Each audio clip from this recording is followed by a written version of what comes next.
I want you to think back to your sleep routine in your 20s and your 30s. Now, I bet you're thinking, what sleep routine?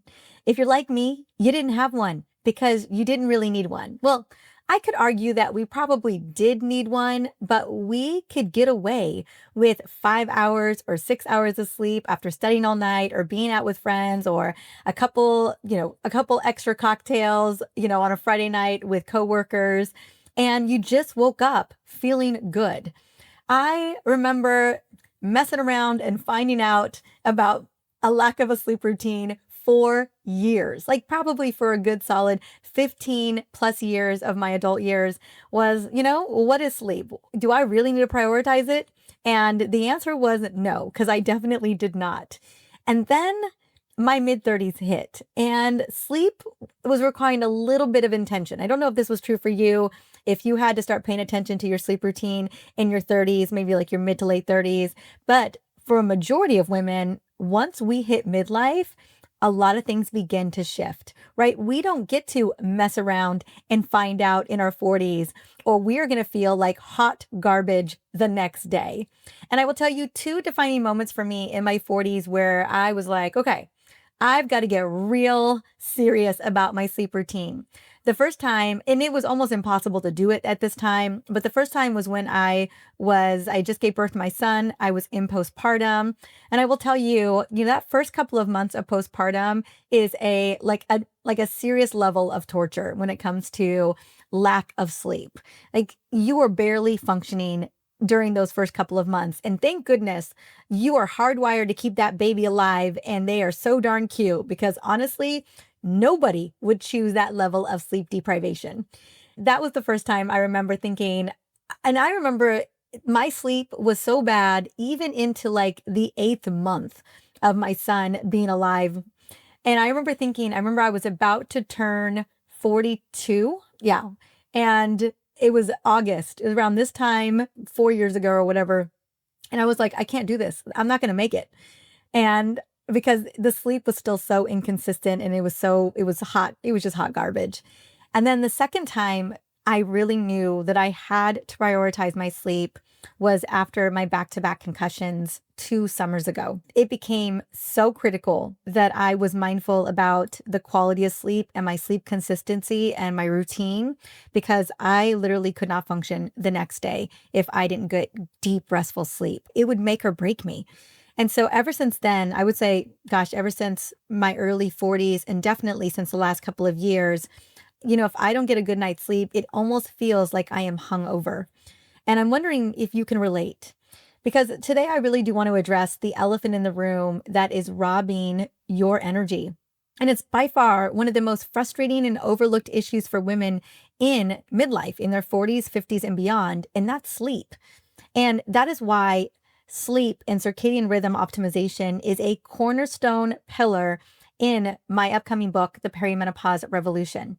So if you're waking up at 3 a.m. with your mind racing, you're tossing and turning, right? You got your thermometer leg out because you're having a hot flash or a night sweat, or you just wake up in the middle of the night due to cortisol, like a super, super early cortisol awakening response, or you're even struggling to fall asleep because you're wired and tired, or progesterone just stopped showing up right to the party, despite the fact that you are exhausted. Let me tell you, you are not alone.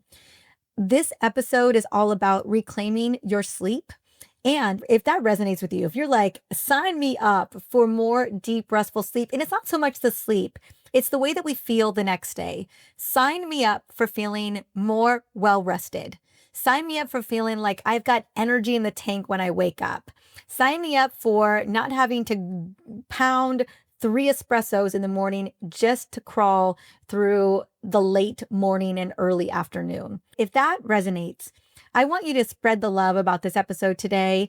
I want you to share this with somebody that you know who's also struggling with sleep issues, who is just climbing and crawling through their day to just make it through, and let them know about the perimenopause revolution. A lot of what I'm going to be sharing with you today inside of this episode is from the book. Now, it's not the entire chapter because that chapter is, I'm not going to lie, it's a pretty big chapter in the book because this is such a big pillar of how to feel more alive in your body.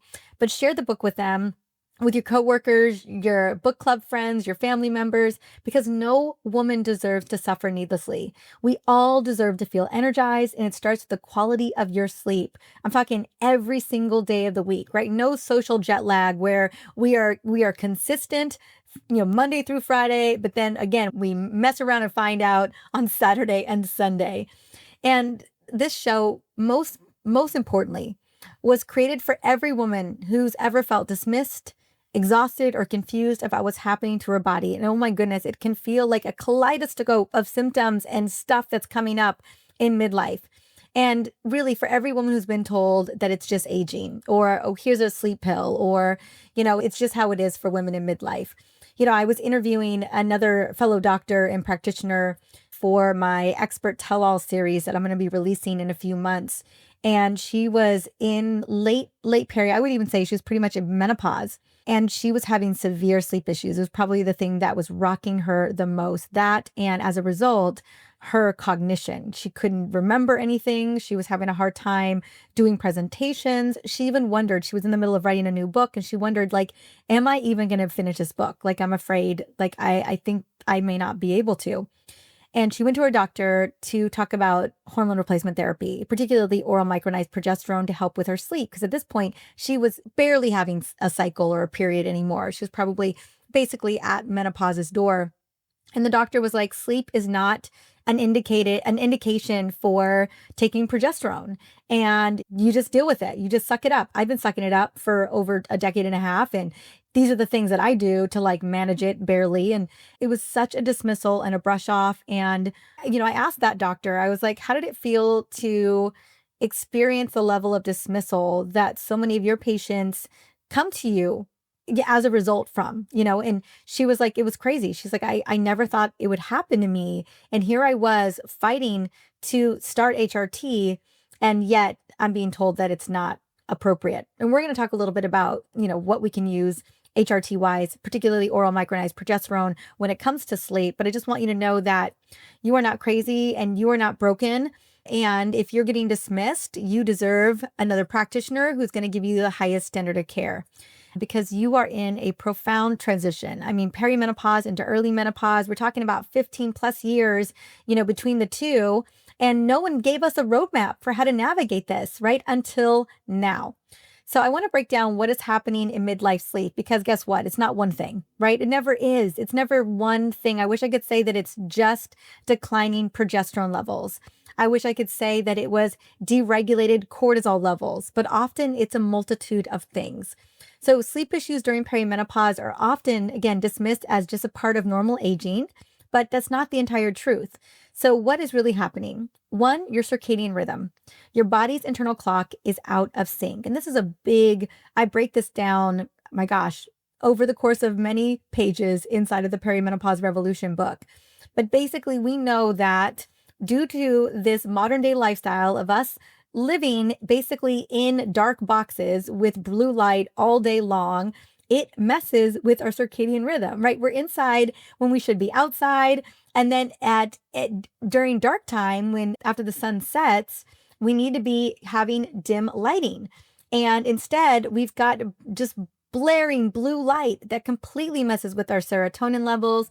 Not to mention, if you are dealing with a lot of stress throughout the day and you are struggling with chronic stress, which so many women are, including myself at times for sure, this messes with the important hormones that drive circadian rhythm, which is melatonin and cortisol. So cortisol in the morning, we have a cortisol awakening response. And by the way, cortisol it starts to release very, very, very low. It's not even supposed to be detectable as early as 3 a.m.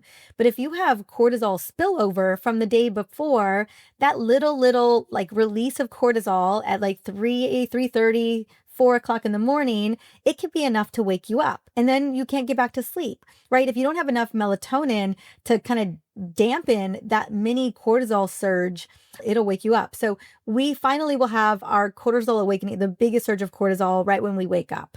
It's usually like 6, 7, 8 o'clock, whatever time you wake up. And it's what is getting you from waking up to actually getting out of bed. And then it starts to taper off in the afternoon. with when melatonin begins to rise. But if for whatever reason, like we're eating late at night, we're drinking alcohol, our blood sugar's all over the place, we're in perimenopause and our hormones are wildly fluctuating, just like chaos, and we've got a lot of stress leading into the evening, and you've got blue light all over everywhere in your screens, on your phone, in your lights, you're going to accidentally suppress melatonin. And by the way, melatonin is already declining along with progesterone in perimenopause. So circadian rhythm is totally messed up unless you are working diligently to get it back in sync. And I'm going to talk to you about how to do that in just a little bit. I'm not going to tell you that that's the problem without offering you a solution in about, I don't know, about 10 minutes or so. So yeah, modern day habits like screen time, late night eating, evening stress only makes this worse. What's really messing with us is the fact that we are living indoors all the time. We're not getting sunlight when we need it, and we are being bombarded by blue light when we're not supposed to have it. And that is really messing with cortisol and melatonin. And then all the stressors that I mentioned as well don't make it any better. So when your body doesn't know when it's time to wind down, it keeps running like it's 2 o'clock in the afternoon. And that's why falling asleep and staying asleep can feel impossible, right?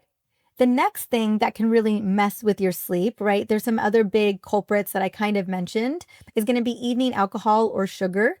I will tell you, if you want to listen to my episodes with Dr. Kristen Holmes, or, anyone who's talking about wearing wearables, I wear my Whoop all the time, my Whoop wearable, because I want to see my good sleep quality. But by the way, I don't drink anymore. Maybe I'll have like a quarter of a glass of champagne on New Year's Eve or something like that. It's not like I'm 100% abstaining. It is just so, so rare. Like it's one of those things where I don't even think about alcohol anymore. It's been so removed from my life. But I will tell you that back in the day when I was tracking my biometrics with my Whoop, and I would drink alcohol, even a glass of wine with dinner at like 6:30 or 7 o'clock at night, I would see it in my sleep quality, and I would see it in terms of my heart rate variability and my resting heart rate the next day and my body score. They would all tank, even just with one glass of wine. So even if it feels like that glass of wine isn't impacting you, I'm telling you, put on a wearable. And Whoop has got millions of data points on this. Your brain and your liver and your body and your hormones hate alcohol. They just don't do well. Your sleep suffers. Along with that is going to be sugar. Blood sugar spikes mess with your sleep big time, and it messes with melatonin. So just note that eating late night snacking, late night desserts are going to mess with your sleep. Next, screens before bed. I know this is a hard one because it's one thing to be like, okay, well, maybe I'll drink alcohol at lunch, or I'll do mimosas in the morning, or I will stop eating sugar after 7 p.m. Like those, I feel like those, we can make those changes. But screens before bed, melatonin blockers, right? And so I'm going to recommend a little sleep routine that's going to hopefully get rid of the screens. But even myself, there are some nights, especially, I'm not sure if you've noticed this, but when I am really burned out, especially as I am on a book tour and I'm sharing this book in a really beautiful way, and I'm traveling and I'm jumping time zones, man, I can feel burned out. Like I can feel burned out after the end of like a 5-day travel week where I'm on planes and I've got jet lag already. And when I'm burned out, I will start to doom scroll. I'll get on Instagram.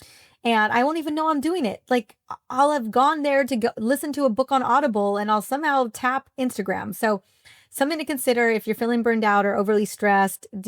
One of the ways that I think that we automatically think to disassociate is jumping on Insta or TikTok. It's just something to be mindful of. It's something I'm paying a lot more attention right now because I'm noticing I'm doing it more than I have before.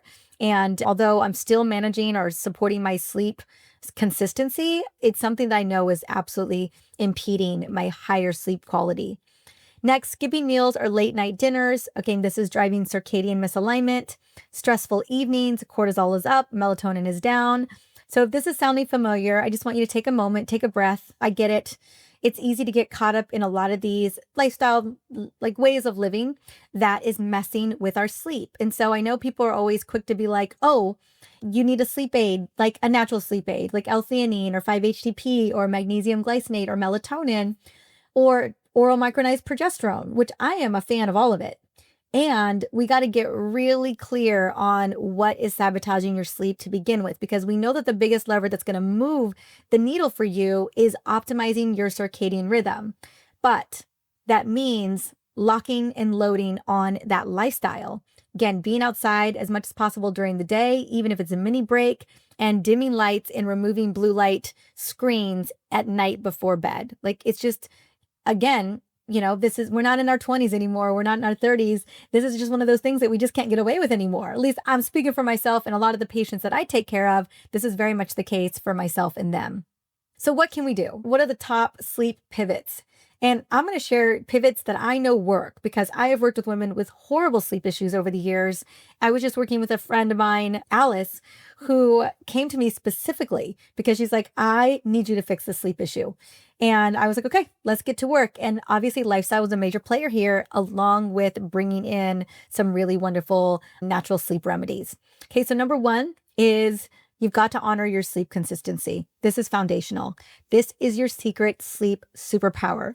Your circadian rhythm, again, runs on a rhythm, and a consistent bedtime and wake time will balance cortisol, optimize melatonin, and signal your brain and hormones that you are safe and you can reset. So what to do? One, you want to choose your non-negotiable bedtime and wake up time, and then stick to them every single day, even on weekends. And you want to aim for 7 to 9 hours between them and set your phone alarm for both times. So what this looks like for me, and I will walk you back. My sleep routine starts at about, I would say 8:45 a.m. or sorry, p.m. It actually starts in the morning when I get morning sunlight, but I'm going to walk you through the evening routine. So it usually starts after my son is asleep, which is he's asleep by 8:30. He's been going to bed a little bit later recently because, again, it's the summertime. So we've kind of been, honoring that. I think that there's something about, honoring the time when the sun is setting and the sun is rising as well. And so he's asleep by 8:30. And then I start my routine around 8:45, and I start it with taking my supplements. And I'll share with you the supplements that I love in a little minute, but basically magnesium. I take my omegas at that time as well. I take my Zen Sleep, which is from my Essentially Whole supplement line. And I'll take a couple things to support my inflammation pathways. And I will also take a little bit of melatonin, but not for sleep per se, but to reduce oxidative stress and potentially reduce migraines. So that's, again, we all have our own tailored supplement protocol in the evening. Mine is really around my migraines and just making sure that I'm calming my system down. Then after that, I go upstairs and I wash my face, brush my teeth. I bring my water upstairs, my emotional support water, which I've got right here always. It's always with me at all times. And after I do all that, I get into bed. I put my phone away. It's now about 9:05. And I'm reading a book or I'm listening to a book on Audible, but I'm not in my phone. I've laid out my clothes, my workout clothes for the next day. Like, I love preparing my future self for success. So I do all that, and then I get in bed. And either I'm laying in bed with my son or I'm laying in bed in my bedroom by myself. And I am lights off, everything off between 9:45 and 10 p.m. And then I wake up between, I would say, usually 6:15. Usually 6:15 to 6:25 is when I wake up in the morning. And what's so cool about you honoring your sleep consistency is that you will start to develop kind of a sleep entrainment timeline in terms of a sleep signal for your body. Your body's going to send you a sleep signal. You know, that signal you ignore sometimes when you're watching Netflix or you're staying up to work. You can feel yourself getting kind of tired, but you just power through or push through. That was the moment. That was your zone for your body letting you know it's time to go to bed. And some of us, because we've ignored it for so long, we don't even have it anymore. But there's a lot of different ways to call it. It's either called sleep entrainment or sleep signal. It's a sleep cue that your body is giving you, that melatonin is kind of almost at its peak and it's time for you to go to bed. So what you'll experience, when you get started with this, with sleep consistency, is night 1 to 2, your new schedule may feel a bit unnatural because, again, you probably haven't had yourself on a sleep consistency routine ever. Who knows? Nights 3 to 4, your body starts adapting to the rhythm. Nights 5 to 7, natural sleepiness begins at your chosen bedtime. And within week 2 and beyond, an automatic rhythm is established and your sleep has basically a sacred appointment, right? Your body knows when it's time to go to sleep. So set it and show up like it's your most important meeting of the day. That's what I always say. Like, set that sleep consistency whether it's 10 to 6 or it is 11 to 7, like it doesn't, whatever works for you, just set a time and be consistent 7 days a week. Now, if you encounter some obstacles, because let's be honest, this is probably one of the hardest habits to adopt. I get it. If you're naturally a night owl, like shift your bedtime 15 minutes earlier each night until you are at your goal time, whatever that goal time is. Like maybe it is 10:30 to 6:30 or 11 to 7, whatever it is, just honor it. If you can't fall asleep at the new time initially, go to bed anyway and read or meditate quietly. And I promise your body's going to be adjusting. Also, bring in the sleep aids that I'm going to talk about in just a moment. If weekends feel different, allow maximum 1 hour flexibility, not 3 to 4 hours that are going to disrupt your rhythm. So just know that you've got some wiggle room here. Normally it's like 15 to 30 minutes, but hey, if you are making a major shift where you got to get that weekend routine similar to your week routine, give yourself an hour of flexibility versus, the longer time. And then if your schedule varies significantly, pick the most common schedule and stick with it 80% of the time. Like do the best you can with what you got in the moment. Next, once you've established that sleep consistency, my deepest recommendation for you is to get morning sunlight in the morning within the first 60 minutes upon waking. Aim for 10 minutes or ideally it's 10 to 15, but man, I'll take 5, I'll take 10, I'll take 15. I do this with my son. Well, I'm usually up before he is, but I'll do it with him as well. So I get up again, 6:15. I put on my workout clothes. I get all that handled and I will walk out barefoot to my backyard. We have beautiful grass and flowers and hummingbirds and butterflies and all the things. It's such a beautiful little backyard. It's not super big, but man, it gets the job done. And I have like dahlias that are blooming right now, which are one of my favorite flowers, and sage, and it's just beautiful. So I'll put my feet in the grass for 5 minutes and I'll just look out and just kind of observe the backyard and all the beautiful flowers. I'm not thinking about my day. I'm just really enjoying the moment. I find, man, what I've noticed is if I ground my feet in the grass for 5 to 10 minutes, or I put my feet in the ocean for even 5 minutes daily, my heart rate variability jumps like 10 numbers. Like I'm usually around 50 when I do this, whereas some of my days are like 41, 42. So I just want to let you know, like getting that morning sunlight on your eyes, grounding in nature, it is a game changer for feeling more energized and supporting your overall cardiometabolic resilience. And you're resetting your circadian rhythm so that you will get deep, restful sleep. Number 2, move your body as much as possible throughout the day. So the more physically active you are, the more deep, restful sleep you are going to get. So yes, strength training, but more so walking, exercise snacks, just move your body as much as possible. Ideally, move your body outside as much as possible so you are getting light on your eyes. And this is a big stretch, but it's worth trying. Try to be outside when the sun sets, even if it's in your backyard, because that it's not blue light anymore, right? It's the light that we need to calm your body. It's the light on your eyes that's telling melatonin it's time to start creeping up and start rising up so that you are setting the tone for your evening routine. So we do our best to get outside in the sunlight when the sun is setting. Not every day it works out, but man, I can feel a really big difference when we do. Especially right now, I think the sun is setting for us like late, like 7:40 right now, 7:30, 7:40. And so it works because it's right before my son's bath time. So like you can't be messing with that bedtime routine, but right now it's like the perfect time. Number 3 is going to be practice early time restricted eating. I talk about this all the time, but finish your last meal between 6 or 7 p.m. Again, do your best. 7 p.m. is really the cutoff. And really you want 3 hours prior to bed. So if bedtime routine is 10:30 or 11, like you've got a little wiggle, just note that the later that you eat, the more relatively insulin resistant that you get. And your body's not in fat burning mode. It is in storage mode. Melatonin is rising. Cortisol is disappearing, hopefully. So we want to make sure that we honor that. This supports natural insulin and melatonin rhythms. Avoid late night glucose spikes that interfere with deep, restful sleep, which I talked about earlier. So research insight really quickly. Early time restricted eating improves sleep quality, metabolic health, and insulin sensitivity. All critical for perimenopausal women. This was in the JAMA Network in 2020. The other thing I wanted to quickly mention that I totally missed is going to be cortisol becoming deregulated. Moving your body throughout the day is going to help with that as well. But we know that cortisol is your primary stress hormone, right? Everyone knows that at this point. Under normal circumstances, it follows a natural rhythm, peaking in the morning, as I mentioned earlier, to wake you up and gradually dropping throughout the day. But chronic stress, emotional, metabolic, inflammatory, or even hormetic stressors can really, like if you are doing a lot of cold plunging and you are really pushing HIIT workouts, like you're basically burning yourself out. This can keep cortisol elevated well into the evening. So yeah, we can be well intentioned and still burn ourselves out.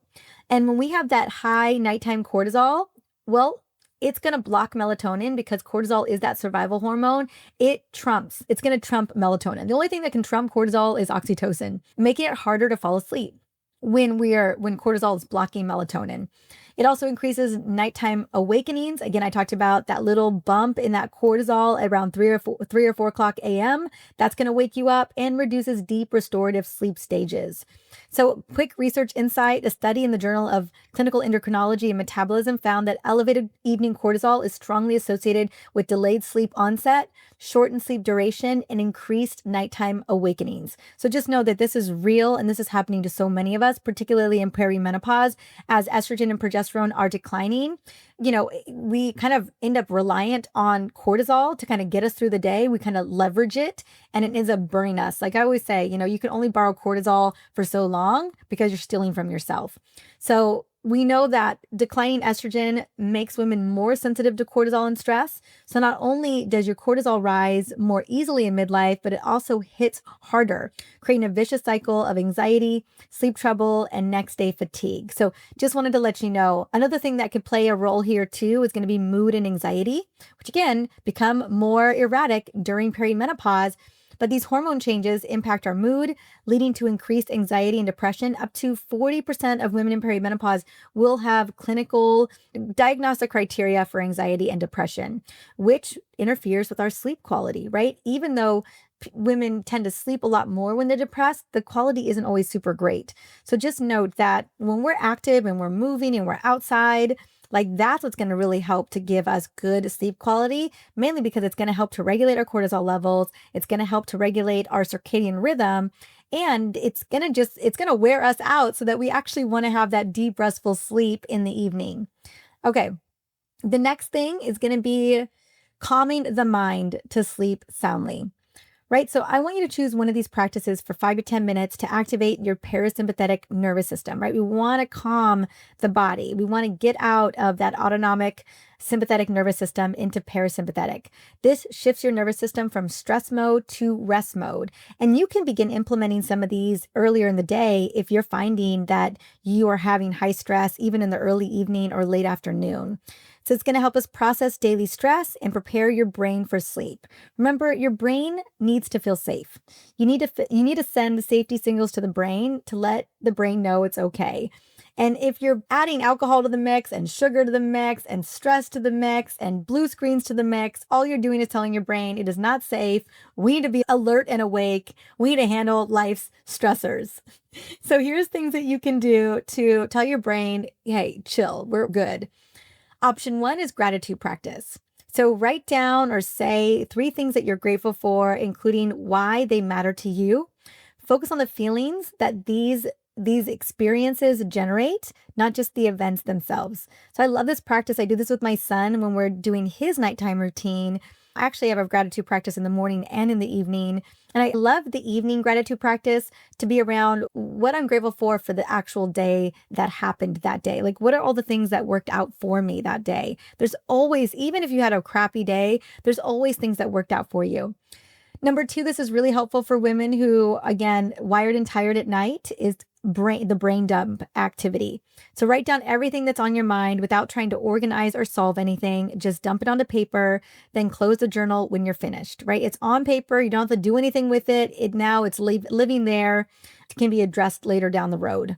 And then option 3 is a breathing practice. So I was actually practicing with my son last night. Practice 4-7-8, the breathing.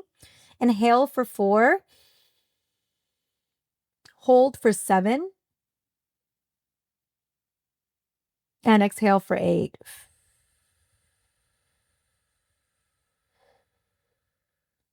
Repeat the cycle 4 to 8 times, Focus only on the counting. I love this practice. Honestly, I need to do this practice a whole lot more than I do it. So enhancing your practice, if you want, add calming essential oils like lavender, clary sage, or jasmine to pulse points or to your palms. Use guided meditation apps such as Calm or Sleep Cove, or play soft instrumental or jazz music or natural sounds like, let's say, rain or a river or a stream to really help you relax. When you encounter obstacles, if your mind is still racing, try the brain dump first and then follow it with a gratitude or breathing practice. If you fall asleep during the meditation, all good. Like, let that happen. I love falling asleep during sleep meditations. That's the whole point. If you can't focus on counting your breath, use guided meditations instead of counting yourself. If you don't have time for a full practice, then even 2 minutes of the 4-7-8 breathing can make a world of difference. Next, I want you to think about setting the stage for sleep. So creating a sleep sanctuary by optimizing your bedroom environment is everything. One, it's letting your body know it's queuing you up for sleep. This creates optimal conditions for deep sleep, supports natural hormone production, and reduces sleep disruptions. So first is bedroom optimization, right? You want to set the temperature to 65 to 85 degrees. As cooler, I find that cooler is better for women in peri, especially with night sweats and hot flashes leading up to your period, because usually it's due to declining estradiol. Ensure complete darkness with blackout curtains or a sleep mask. Use white noise, pink noise, or earplugs if you need sound control. And invest in a supportive mattress and breathable bedding, and maybe even a mattress pad that is cooling. Like, whatever you need. This is such a mission critical routine in terms of you getting good, deep, restful sleep, that invest in it. Like, this is where I would put some money. If you want advanced optimization, consider an air purifier for clean air or a humidifier if the air is dry. Remove electronics from the bedroom or cover LED lights. This is what we've done. We've covered all of the lights in our room. Choose natural materials like cotton, bamboo, or wool for bedding or sleepwear. Have cold ice water by your bedside so that you are good to go. And again, if you are encountering obstacles here, if you can't control the room temperature, use a cooling mattress pad, breathable PJs, and a fan. Those would be my recommendations. So making sure that your PJs are like kind of wick proof, or that you won't sweat in them. If your partner snores, try earplugs, a white noise machine, an air purifier can help as well. I just interviewed Mike Feldstein, who is the owner of Jasper. And he talked about how people who have Jaspers in their room and kind of crank it up a little bit to level 2, their partners sleep better and they don't need to sleep divorce. So just something to consider. If you can't make the room completely dark, use a sleep mask. And if it's too expensive to optimize everything at once, start with temperature and darkness and then add the other things over time. And then next, incorporate natural sleep support. So in midlife, again, we know sleep hormones like melatonin and progesterone are naturally declining, making supplementation really helpful. So in terms of melatonin, I would start with 1 milligram, 1 to 2 hours before bed. And you can, definitely go up to a higher dosage if need be, maybe 1 or 2 milligrams, play with 3 milligrams to 5 milligrams. I take higher dosage specifically for reducing oxidative stress in my brain to mitigate migraines. So something to think about, but just know that a higher dose of melatonin can cause grogginess and disrupt sleep cycles depending on your sensitivity. It is a powerful hormone. Obviously, it's one of your circadian hormones, so just be mindful around it, but it can also be really beneficial as levels are declining. Everyone's case by case and different here. Next is bioidentical progesterone, topical or oral, although I do recommend oral specifically for sleep. It's known for its calming effect on the brain. Progesterone can ease anxiety and insomnia and kind of just calm the nervous system. Studies show it enhances GABA activity, the brain's calm down neurotransmitter, and improves sleep maintenance. I know so many women who use oral micronized progesterone for sleep. I use oral micronized progesterone before bed as well, halfway through my cycle when we need progesterone or when we make it. And so I find that women perimenopause, sleep issues can be cyclical. They'll be okay in the follicular phase because, again, melatonin isn't in that phase. But then in the luteal phase, when when the body and the brain are expecting progesterone and allopregnanolone for the brain, it doesn't show up and it affects GABA and overall sleep duration, and it can wake you up in the middle of the night. Also, If you decide to go with compounded progesterone, there are extended release options that can help you from waking up in the middle of the night. So there's a lot of different options. You just got to work with your hormone provider to help find the right one for you. Another supplement that I love that I take every single night, I have been doing this for many, many years, and I offer it as my Magnesium Restore right here. If you're watching on video, Magnesium Restore from my Essentially Whole store. It is magnesium glycinate or biglycinate. Mine is biglycinate. It supports GABA activity and helps reduce nighttime awakenings. It also calms the brain. It relaxes the body. It helps support insulin sensitivity. And we need magnesium for so many processes in the brain, in the body as well, but it is known for its calming effects. So highly recommend it. I usually recommend between 400 milligrams and 600 milligrams, but some women need up to a gram leading to their period in their late luteal phase. Adaptogens like holy basil and ashwagandha. Also, I love, those are my other ones that I absolutely love. So holy basil is a big one. Rhodiola tends to be energizing. Schisandra is energizing as well. Roman chamomile can be really helpful as well. L-theanine can be really helpful to support healthy cortisol levels and reduce stress-induced wakefulness. Essential oils like lavender, cedarwood, Roman chamomile will support that parasympathetic activation and just really tell your brain and your body that it's time for sleep. We love using lavender every day on my son. I love using it as well. Whatever essential oils work to kind of cue your brain to know it's going to bed, I recommend it. Research insight really quickly. We know that based on the research, a randomized control trial in the Menopause Journal showed that oral micronized progesterone significantly improves sleep quality and reduces nighttime awakenings in perimenopausal women. So the research is there. Just find whatever cocktail you want to do. I know a lot of people are into the magnesium sleepy time mocktails right now. I'm like, get in where you fit in. Epsom salt baths can be really helpful. I want you to do whatever's working for you. Just be consistent. And what's so great about these strategies is that, pick the ones that you really feel are going to move the needle for you based on what has worked for you in the past, based on what you're trying and experimenting with that's actually working, and then be consistent. I would say when it comes to sleep consistency and circadian rhythm optimization, consistency is everything. And ultimately, I just want you to know that if you are struggling with sleep and you're struggling with midlife symptoms, that you are not broken, right? Your sleep challenges during perimenopause are real and valid.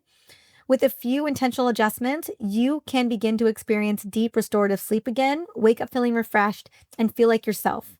I know it can be hard to get started with a new routine, especially one around sleep, because sometimes we think it's got to be this really huge thing, this massive overhaul, and we have to get it right and it's got to be perfect.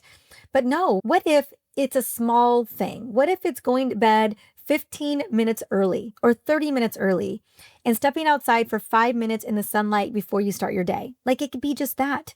What if it's taking your 600 milligrams of magnesium an hour before bed? What's the one thing that you can do this week that moves the needle in feeling more energized, that helps you get that deep quality sleep? Maybe it is grabbing your copy of the Perimenopause Revolution book, which I will have in the show notes. You just go to drmariza.com/book to get your copy. And I have amazing sleep and morning rituals in a guide that you can get as a part of the bonuses. I've got so many amazing bonuses: the Perimenopause Toolkit bonus, the Mindfulness Rituals bonus package, and my new Perimenopause Revolution Masterclass. Sometimes it's really the small things that create the biggest wins that set you up on a new course, right? A new course to feeling energized in your body. And lastly, if no one has told you today or this week, you are worthy of feeling good in your body. You are worthy of epic healing, and you deserve to feel amazing. And I just want to say thank you so much for trusting me to be a part of your wellness team. I am so deeply excited to be on this wellness journey with you. And together, we get to rise together. We get to change the narrative of midlife, and we get to set the tone for the next several decades of our lives. I can't wait to do this with you. All right, I'll see you in the next episode. Thank you so much for watching. Now, if you found this video helpful, give it a thumbs up and share your thoughts in the comments. And if you are ready to learn more about perimenopause and how to navigate with a lot of ease and grace, be sure to subscribe to this channel so that you can join our community. Don't forget to share this video with someone that you love, that you know is navigating the perimenopause journey as well, because they deserve to feel their best too. See you in the next video.